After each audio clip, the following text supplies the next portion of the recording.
앞서 서울중앙지법 취재기자 연결해서 들으신 것처럼 오늘 윤 전 대통령 부부가 법정에 출석해 동시에 재판을 받습니다. 네, 그리고 김현지 부속실장으로 시작해서 배치기로 끝난 대통령실의 국감 결과도 짚어보겠습니다.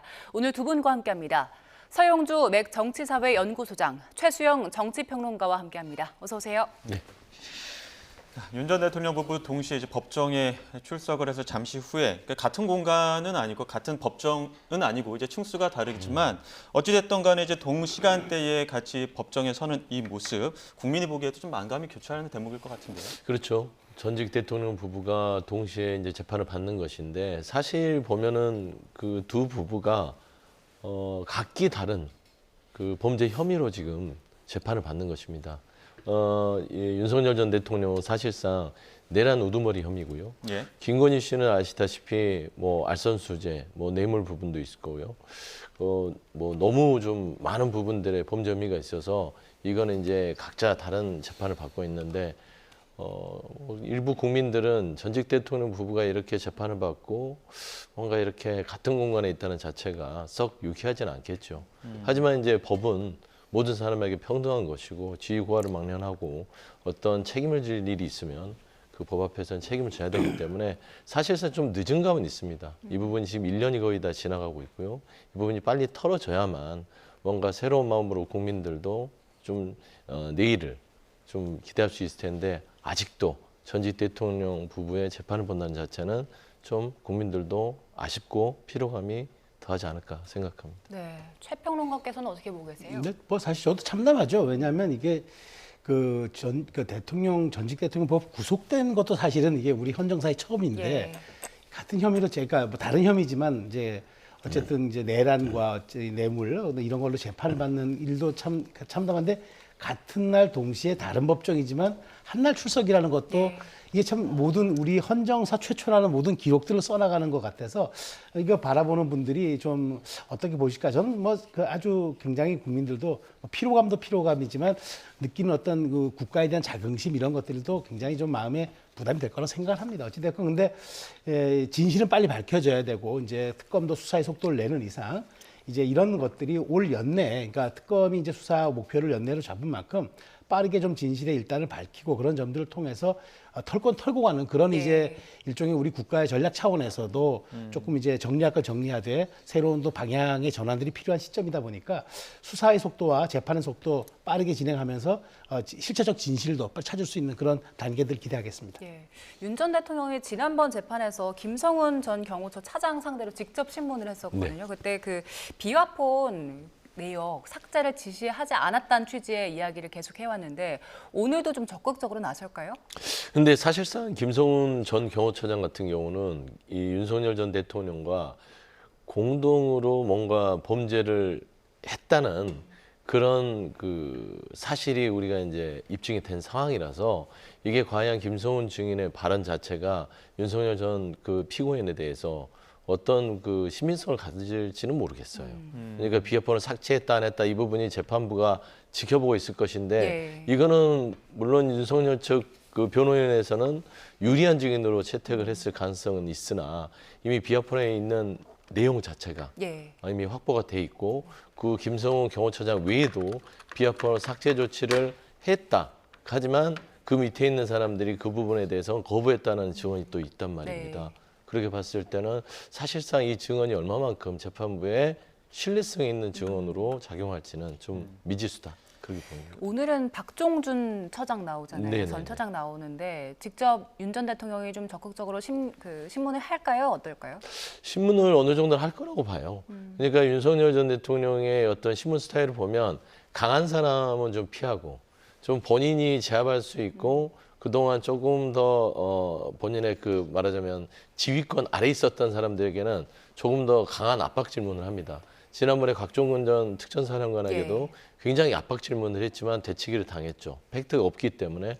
근데 박종준 경호처장도 사실상은 중간에 그만뒀죠. 그리고 그가 진술한 부분들은 말리고 싶었으나 그러다가 박살날 것 같아서 그만뒀다. 그런 얘기를 한단 말입니다. 그러면 결국엔 그 정도로 이 박정준 그 경호처장은 윤석열 전 대통령을 굉장히 좀 무서워한 상태가 아니었을까라고 봤을 때는 아마 그 신분 상태를 유지한 것으로 지금 윤석열 전 대통령을 기억하기 때문에 조금 더 압박 질문을 통해서 본인은 이 부분에 대해서 공무집행을 방해하거나 총으로 쏘라는 지시가 있었냐라고 따질 가능성이 크지 않을까 그렇게 보입니다. 그러니까 지난 6차 공판 때는 경호처 간부들을 상대로 한 증언들이 대체로 윤석열 전 대통령에게 유리하다는 증언들로 나왔습니다. 근데 오늘 과연 증언을 통해서도 유리한 증언을 뽑아낼 수 있을 것인가. 그리고 불리한 그 공판에는 출석하지 않고 유리한 공판에만 출석을 해서 유리한 증언들을 뽑아내는 것들도 약간 재판부 보기에는 불리하게 작용하지 않을 것인가 이런 관측들이 있는데 여기에 대해서 어떻게 보십니까? 그렇죠. 선택적 출석에 대해서는 아마 그건 좀 불리하게 작용할 수도 있다. 그러니까 재판부 입장에서는 본인한테 조금 유리하게 진술할 사람들에게는 재판에 적극적으로 임하면서 불리한 진술은 피하고 불출석한다. 그건 분명히 선별적으로 보고 선택적으로 볼 수가 있겠죠. 근데 실제 지난 곽종건 사령관에서 봤을 때 윤 전 대통령 입장에서는 굉장히 그 뭐랄까 불리한 진술이 나온 거예요. 그러니까 그거는 사실 어떤 윤 전 대통령의 의도와는 상관없이 진술자들이 증인들이 여기에 대해서 본인이 알고 있는 실체적 진실. 근데 있었는데 그동안 얘기를 안 했는데 이렇게 된 이상 얘기를 하겠습니다라고 작심 발언을 하지 않았습니까? 근데 보면은 윤 전 대통령 측이 대단히 좀 당황하는 듯한 상황도 보여요. 근데 이제 물론 그것이 이제 진짜 진실인지 아닌지는 모르죠. 저 증인의 주장에 불과한 거니까.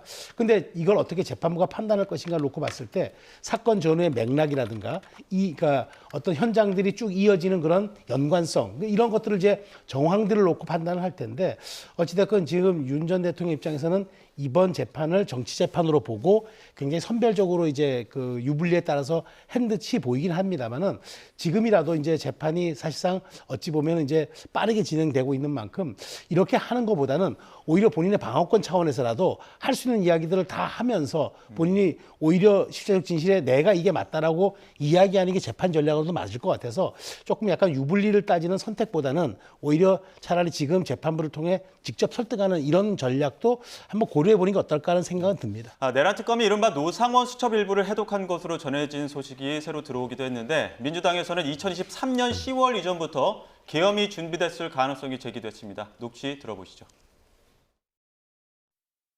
저희가 2번 특검에 참고인 조사 받았거든요. 예. 특검부하고 한번 노상원 수첩에 대해서 서로 어떻게 이해하고 있는지 맞춰보자 제가 그랬어요. 예.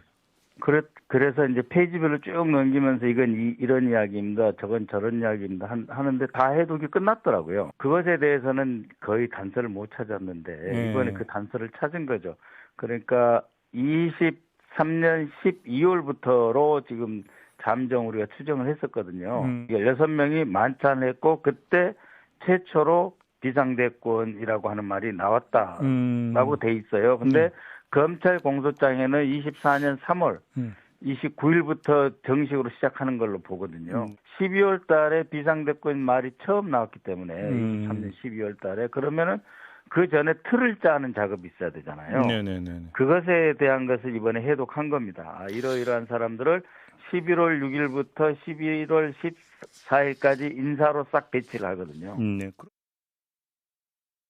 네, 지금 박선원 의원이 얘기한 걸 들어보면 그 검찰 공소장 보면 2024년 3월 29일부터 그 최초로 비상대권이라는 이야기가 나왔다라는 얘기를 했는데 그런데 그 노상원 수첩을 보니까 2023년 12월로부터 잠정적으로 추정이 된다. 그때 6명이 만찬을 했고 최초로 비상대권이라는 말이 나왔다라면서 시점이 검찰 공소장보다 좀 더 이전이다라는 주장을 하고 있는 거거든요. 네네네. 이 시점도 중요한 겁니까? 시점이 중요한 이유는 지금 우리가 그 내란 재판과 내란 특검의 수사가 진행되는데 행위에 대해서는 지금 조사가 이루어지고 있고 근데 내란 우두머리인 윤석열 전 대통령이 왜 내란을 일으켰는지에 대한 동기와 배경은 밝혀내지 못하고 있는 상황이잖아요. 저는 이게 노상원 수첩에서 이런 배경을 읽을 수 있다고 보는 것이죠. 언제부터 계획이 됐고 어떤 사유로 그런 논의가 시작됐는가. 단지 포교령이라든지 지금 그 내란에 관련된 사람들의 얘기는 특히 윤석열 전 대통령은 반국가 세력을 일거에 척결한다. 근데 반국가 세력이 이 당시 야당이었던 민주당의 정치 지도자와 본인의 어떤 정부에 대항하는 사람들을 반국가 세력이라고 지칭을 했단 말입니다. 망상적인 발상이긴 하나 그게 논리적으로는 맞지 않잖아요. 그렇기 때문에 저는 이 부분에 있어서는 사실 논리적으로 접근하려면 노상원 수첩이 언제 작성이 됐고 누가 모여서 이런 부분들을 모의했는지. 예. 근데 박선원 의원의 얘기를 따르면 23년 10월 정도라고 보는 것이고 또 길게 봐서 12월까지예요. 예. 근데 우리가 2023년 10월을 기억해 보면 김건희 씨가 당시에 최재형 목사에 있어서의 명품백 논란이 보도가 되기 시작한 시점입니다. MBC에서. 그리고 나서 일파만파로 24년 초까지 넘어가고 당시 영부인이었던 김건희 씨는 일단은 잠적을 하죠. 잠적보다는 이제 안 나타나죠. 그러면서 좀 가속화된 게 아닌가라고 하는 것이고 물론 그 전에는 도이치모터 주가 조작 사건에 대한 부분들까지 쭉 이어져서 일련의 김건희 특검에 대한 야당 요구들이 표출됐던 시점입니다. 그래서 저는 명품백이라는 이 영상이 온 국민에게 공개되면서 이게 촉발제가 되지 않았냐. 그래서 여러 가지를 좀 두고 봤을 때는 사실 저도 12월 3일 날 왜 멀쩡한 날에 내란을 저질렀을까라고 봤을 때는 당시 김봉식 서울정 경찰청장에게 윤석열 전 대통령이 했던 말이 저는 계속해서 하나의 궁금증으로 남아요. 지극히 개인적인 가정사다. 저는 결국에는 이런 부분들을 종합했을 때는 노상원 수첩이 그 배경을 밝히는 단초가 되지 않을까 생각합니다. 예. 앞서 그 노상원 수첩과 관련된 얘기를 했었는데 일단 검찰 공소장에는 안가회동 6인 만찬이 있었던 비상대권 언급이 나왔던 2024년 3월 29일 이때를 이제 계엄의 준비 과정이 시작된 것으로 보고 있었는데 노상원 수첩을 해독해 봤더니 여기서 보니 2023년 12월부터 이미 계획이 진행되고 있었다 네. 이렇게 보이는 것 같습니다. 네. 이 시점이 중요한 이유는 뭘까요? 그 시점이 중요한 이유는 군 인사와 관련이 돼 있기 때문이죠. 예. 그러니까 이제 지금 당시 이제 그 계엄 당시에 육군 참모총장이나 박안수 그다음에 여인영 방첩사령관 이런 분들이 직접 관련이 돼 있는데 여기 아마 수첩에 기재가 돼 있는 모양입니다. 예. 근데 이제 왜 중요하냐면 나머지 분들의 이름도 있는데 그 혹시 주요 포스트들을 미리 사전에 이제 임명함으로써 예. 계엄을 좀 사전에 좀 포석을 두지 않았느냐라고 지금 특검 측은 강하게 의심하고 있고 예, 노상원 전 사령관 측은 술에 취해 작성한 것에 불과한 것이라고 얘기하는데 만일 이런 연관고리가 밝혀진다 그러면은 혹시라도 이제 계엄이 우발적이거나 이런 것들이 아니라 1년 전부터 조금 실질적으로 군 인사들을 포스트에 주요 놓음으로써 좀 사전 빌드업 혹은 포석 차원에서 예. 조금 좀 더 치밀하게 준비한 게 아니냐 이런 이제 의혹을 갖고 있는 것 같아요. 물론 이게 중요한 건 사실 뭐 특검에서 공소유지라는데 아주 필요한 사안은 아닙니다. 특검에서 필요한 거는 내란이 왜 일어났는지를 밝혀는 거고 내란 예. 과정에서의 이거 각자의 역할과 그다음에 윤 전 대통령이 우두머리 역할을 하는 건지 이것만 밝혀내면 되는데 이거나마 하는 거나마 조은석 특검이 처음에 취임하면서 이런 얘기를 했습니다. 사초를 쓰는 심정으로 나는 특검을 진행할 것이다. 예. 그러니까 이거는 이 별개 특검의 공소유지와는 상관은 없지만 이게 만일 어떤 역사의 한 부분으로 기록이 된다면 우리가 다시 한번 이런 것들은 재발되지 않아야 되는 역사의 아픔이기 때문에 그런 측면에서 하나의 그 기록을 하는 차원에서 얘기를 한다는데 전 다만 그 특검의 그런 의도는 저는 이해합니다만은 중요한 건 특검은 지금 사초보다도 오히려 실체적 진실을 밝히는 게 더 중요하지 않습니까? 그래서 특검이 지금 뭐 최근에 이제 추경호 원내대표 등등에 대한 이제 구속영장을 청구하면서 뭐 다시 특검 기한이 연장됐잖아요. 그래서 저는 혹시 이러한 것들이 특검의 시한을 조금 더 연장시키려는 그런 의도 때문에 특정 시기에 맞춰서 이렇게 조금 꺼내놓은 것은 아닌가라는 생각은 들지만 어쨌든 특검이 중요한 거는 사초보다도 실체적 진실과 법률적인 다툼을 하는 게 중요한 거기 때문에 예. 이런 부분도 조금 분리해서 더 중요한 것이 어떤 것인지를 좀 파악했으면 좋겠다는 그런 생각입니다. 예. 그럼 특검 쪽에서 지금 민주당 주장대로 시점을 좀 다르게 보고 공소장 내용 변경할 가능성도 있겠습니까? 공소장 변경까지는 가지 않을 가능성도 있고요. 일단은 그 사실 범죄 혐의를 특정하고 더 가중 처벌하는 데는 크게 변동사항은 없을 것 같아요. 다만 노상원 수첩이 가지고 있는 의미 그리고 당시에 어떤 그 인사들을 미리 그 배치를 했다면 사전에 모의한 부분들이 누가 또 관련이 돼 있는가라는 것들에 대해서 좀 추가적으로 저는 그 특검에서 재판부와의 어떤 여러 가지 증거로서 제시를 할 수 있는 부분에 있어도 공소장 변경까지 가지는 않을 것 같다. 그렇게 봅니다. 이제 김건희 씨 관련된 이야기도 해보겠습니다. 특검이 지금 압수수색을 다시 한번 그 아크로비스타를 비롯해서 코바나 컨텐츠 21g도 했는데 보니까 지금 아크로비스타 압수수색할 때는 디올 제품 일체를 압수수색한다 이렇게 했거든요. 네. 다른 제품 빼고 하필 디올만 다 가져가는 건가요? 디올 제품이 아마 그 이제 21g과 좀 관련이 있는 것 같아요. 그러니까 대통령의 사저 공사를 했던 21g이라는 그 업체가 예. 실질적으로 그 모든 것을 종합 건축을 할 수 있는 면허가 없는데 예. 그럼에도 불구하고 이제 특혜성 이제 선정이 돼가지고 공사를 했단 말이죠. 그 과정에서 혹시 그 부인이 김건희 여사에게 이제 이 디올 제품 3종 세트를 주지 않았냐 그런 지금 의혹이 나오고 있어서 그렇다면은 전체적으로 지금까지 윤 전 대통령의 사저를 4번간 압수수색했는데 이번은 조금 정밀 타겟에서 윤 전 대통령 예. 빼고 김건희 여사 측만 하되 디올 제품은 21g이 혹시 그런 것을 위해서 혹시 뇌물과 로비를 하지 않았느냐라는 측면에서 그걸 확인하기 위해서 좀 정밀 타격식으로 그 제품만 좀 확보를 하는 것 같아요. 근데 중요한 건 이제 21g이 이제 사저공사에서 그러면 어떻게 불법적인 역할을 했느냐 이제 이 부분인데 저는 어쨌든 지금 그 사실 윤 전 대통령의 사저를 뭐 4번씩 좀 압수수색하는 과정인데 네. 이렇게 사안별로 압수수색하는 게 맞는가? 물론 이것들은 전체적인 연관성 속에서 이루어지는 사안들인데 이렇게 건건이 이거 압수하다 보면은 조금 말하자면은 그 특검의 과잉 수사가 아니냐 이런 얘기들이 있어서 예. 한번 윤 전 대통령 집을 압수할 때는 모든 것을 범죄 혐의를 가지고 하는 게 좀 맞지 않을까 그런 생각이 들어서 어쨌든 이 지금 21g과 관련된 정밀 타격 차원에서 이번에 압수수색은 디올 제품 3종 세트로 이루어진 것 같습니다. 예. 예. 오늘 윤 전 대통령 부부 그 재판이 동시에 진행이 되는데요. 일단 윤 전 대통령은 재판에 출석한 것으로 확인이 됐습니다. 10시 14분에 윤 전 대통령이 서류 봉투를 들고 출석했다 이런 내용이 들어왔고요. 김건희 씨 역시도 다른 법정에서 재판이 진행될 것으로 보입니다. 관련해서 소식이 들어오면 다시 한번 정리를 해드리고요. 최재형 평론가 지적해 주신 것처럼 김건희 씨 측에서도 이거 자택 압수수색만 벌써 4번째다라면서 반발하고 있거든요. 네. 과잉 수사라는 그 반발에 대해서는 어떻게 보십니까? 사안이 다르니까 이건 과잉 수사라고 보기 쉽지 않죠. 그거는 이제 법을 잘 자세히 모르는 분들께서는 과잉 수사를 할 수 있겠으나 사안별로 영장이 나오기 때문에 네. 이걸 무슨 종합 세트로 해서 영장을 발부하지 않습니다. 그래서 그런 부분에서는 그만큼 김건희 씨가 많은 범죄를 저질렀다고 보면 되는 거예요.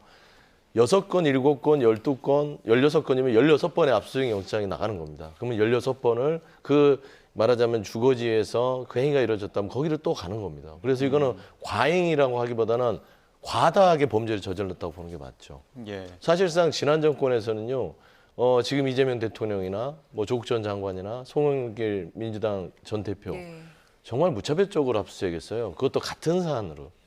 근데 그건 또 과잉 수사가 아니었을까라고 생각했을 때는 이 김건희 씨에 대한 수사는 과잉 수사보다는 과하게 범죄를 저질렀기 때문에 예. 벌어지는 수사다. 예. 그러게 규정을 하는 게 맞아요.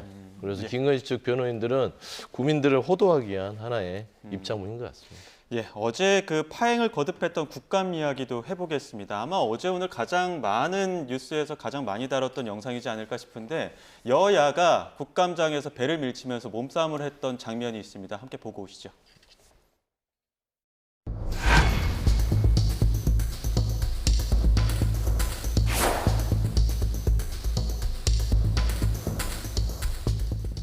제가 김현지 부속실장 관련된 의혹을 집중적으로 제기하니까 민주당이 이렇게 조직적으로 입틀막하는 것에 대해서 저는 강력히 항의합니다. 어제부터 제가 얘기할 때마다 민주당 의원들이 다 자괴를 하고요. 이렇게 계속 정쟁으로 감사가 이렇게 되는 게 옳을까요?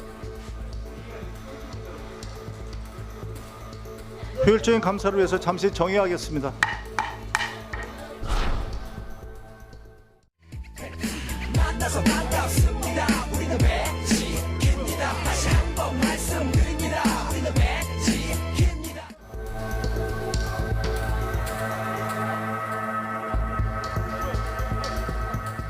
갑자기 이기현 의원이 육중한 몸집으로 다가오더니 폭력을 먼저 행사한 것은 몸을 던진 것은 송원석 대표입니다.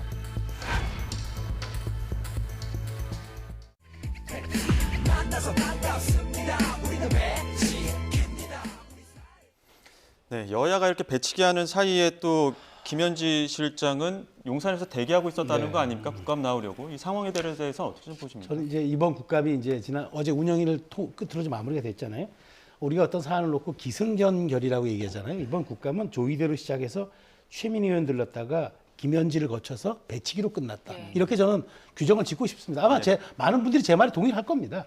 그러니까 이번 어제 파행 사태를 보면서 저는 어저께 굳이 대통령실에서는 경례 대기까지 했다고 얘기했는데 왜 이렇게 오전에 그러면 민주당은 끝내려고 마음을 먹었을까? 오후까지 가지 않으려는 생각을 했었을까? 그러니까 결국에는 뭐 그 모든 것들이 말하자면 주진우 의원을 자극해서 그 일종의 약간 논란을 유도한 다음에 그다음에 파행을 어떤 의도하지 않았던 전략적 파행을 거쳐서 결국에는 김현지 실장의 불출석을 마무리하려고 했던 것이 아닌가라는 강한 의구심을 지을 수밖에 없는 게 기본적으로 얘기해서 주진우 의원이 왜 이해 충돌의 소지가 되는지도 모르겠어요.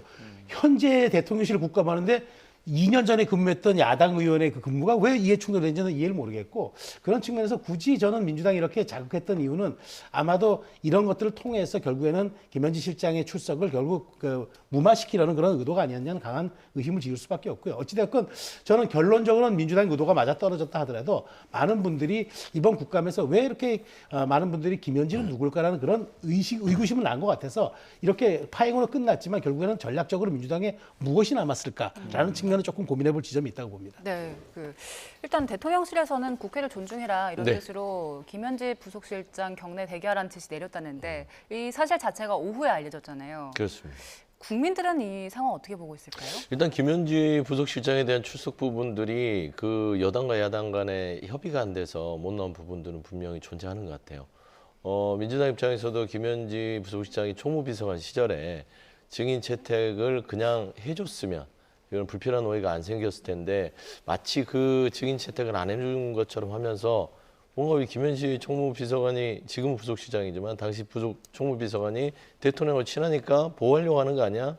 라는 오해 때문에 생긴 지금 현재의 모습인데 별거 없었습니다. 어저께 국민의힘에서는 굉장히 전략적으로 실패를 했는데 김현지 부속실장에 대해서 딱 한 가지 물어보고 싶었던 건 그림자 실세냐, 인사에 개입했냐. 그게 이제 강훈식 비서실장이 물어봤던 강선우 당시 여가부 장관 후보자에 대한 인사에 대한 개입이 있었느냐. 근데 통화는 했다라고 강훈식 비서실장이 확인하잖아요. 그것도 강선우 당시 여가부 장관 후보자가 김현지 총무비서관에게 전화를 했고 의견을 내가 어떻게 하면 좋겠냐 했더니 김현지 당시 총무비서관이 본인의 입장을 밝힌 것뿐이에요. 그러니까 전화를 해서 경지를 본인이 지시한 게 아니라 의견을 묻길래 의견을 준 것이다. 그러면 결국에는 국민의힘이 이 운영위에서 국정감사에서 물어볼 질문을 어제 그거 하나로 다 끝난 겁니다. 그러면은 뭘 물어보려고 했느냐? 결국엔 김현지 부속실장이 이재명 대통령과 가까워서 성남시장, 경기지사 때 여러 가지 뭐 초밥, 과일, 대장동 이런 걸 또 끄집어내려고 한 거예요. 그러면은 이게 정쟁으로 증인을 채택하는 거기 때문에 사실상 어제 배치기 사건을 보면서 나왔어도 파행이고 안 나왔어도 파행이다. 라는 측면에서는 차라리 그 대통령실에 대기하면서 나름대로 국민의힘의 지혜로운 전략을 기다리는 게 훨씬 더 나았다는 판단이었다고 생각합니다. 예, 짧게 그 장동혁 대표 이야기도 해보겠습니다. 어제 광주를 찾았는데 굉장히 반발이 심한 가운데 그 묘역 참배는 못하고 묵념만 하고 돌아왔거든요. 당시 영상을 한번 보고 오시죠.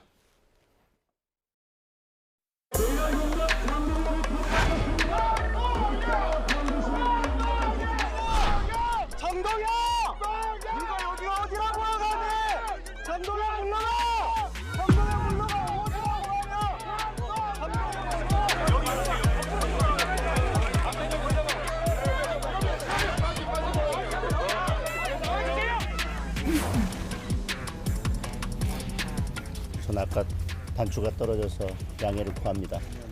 앞으로 매달 호남을 방문해서 여기 지역에 있는 분들과 직접 긴밀하게 소통하고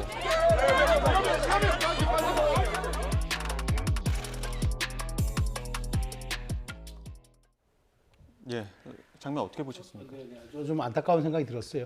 물론 정치인의 행보는 다 메시지를 담고 있기 마련입니다. 물론 한 달에 한 번씩 이제 그 광주를 방문하겠다, 호남을 방문하겠다고는 장동혁 대표의 진정성에 있는 그 후속 차원이긴 하는데 저는 국민의힘의 당의 강령에도 5.18 정신을 계승하고라는 것도 있고 그다음에 국민의힘도 만일 개헌한다면은 5.18 조항을 넣겠다라고 얘기까지 했는데 굳이 저렇게 장 대표가 왔을 때 야당 대표인데 저렇게까지 해야 할 이유가 있었을까? 최소한 묵념 정도와 헌화 정도는 하나의 공간을 열어주는 게 그게 맞지 않을까? 저는 5.18이 그 특정 누구 정당이나 정파의 지역의 전유물이 아니기 때문에 앞으로 저는 장 대표가 앞으로 계속 갈 텐데 저런 모습들이 과연 우리 국민들에게 국민 화합이라는 측면에서 어떤 메시지를 줄까? 저는 장 대표의 진정성 있는 행보를 호남이 좀 받아들여 줬으면 좋겠다. 그리고 그것이 비로소 어떤 우리가 좀 더 나은 시대를 나아가는 또 하나의 발걸음이 아닌가 저는 그렇게 생각합니다. 예, 장동혁 대표가 네. 앞으로 매달 광주에 가서 긴밀하게 소통을 하겠다라고 밝혔는데 매달 이렇게 가다 보면 광주 시민들 마음의 문이 열릴까요? 안 열리죠. 이거는 장동혁 대표가 5월 광주를 2번 못 오가는 겁니다. 사실상 순서가 틀렸죠. 본인은 지금 내란 우두머리를 면회를 가고 눈물을 흘렸던 사람이고 여전히 당론은 탄핵을 반대하고 있습니다. 계엄에 대한 반성은 없지요. 그게 전제되지 않고서 어떻게 구테타로 있어서 수많은 목숨을 잃은 광주 시민의 묘역에 와서 참배하겠다는 것은 있을 수 없는 일 아닐까요? 저는 이런 부분들은 아주 나쁜 정치의 전형을 보여주는 겁니다. 이념 논란을 통해서 본인을 띄우려는 것이고 결국에는 그 안에서 이념적인 어떤 프레임으로 지금 민생이나 여러 가지 국제적인 외교 성과를 보이고 있는 이 정부와 맞서겠다는 생각인데 지금 우리가 지켜보면 광주 시민들이 굉장히 성숙된 분들이에요. 예전에 김종인, 이준석 이 두 분 갔을 때는 허용했습니다. 그런데 한덕수, 그다음에 장동혁 대표 이분들은 내란을 옹호한다는 측면에서는 광주 시민들은 용납할 수 없는 것이죠. 그런 측면에서 장동혁 대표는 다음에 방문을 하려면 최소한 모든 국민들에게 대국민 사과를 통해서 윤석열과 절연하겠다.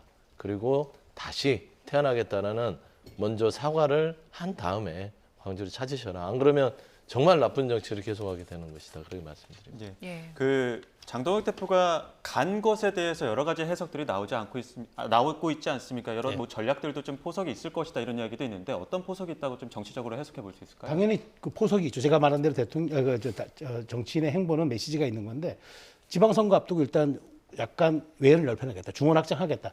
장동혁 대표가 사실은 굉장히 보면 혼합 전략을 잘 쓰는 스타일입니다. 그러니까 중도 외연 확장과 지지층 견고성도 함께 고민하지만 앞으로는 선거가 있기 때문에 선거가 있는 해에서는 아무래도 중도 외연 확장이 필요한 데다가 지금 충분하게 장 대표가 어느 정도의 국민의힘의 정체성이 확보됐다고 생각하기 때문에 앞으로 좀 더 유연성 있는 전략, 일종의 혼합 전략을 통해서 상당 부분 중원에 다가가고 그다음에 중도 표심을 사로잡을 그런 유연성 있는 정책들을 저는 계속 꺼내놓을 것이다. 예. 그게 이번 시발점이 아마 광주 행보가 아닌가 저는 그렇게 분석합니다. 예, 여기까지 듣도록 하겠습니다. 지금까지 서용주 맥정치사회연구소장 최수영 정치평론가 두 분과 함께했습니다. 고맙습니다. 고맙습니다.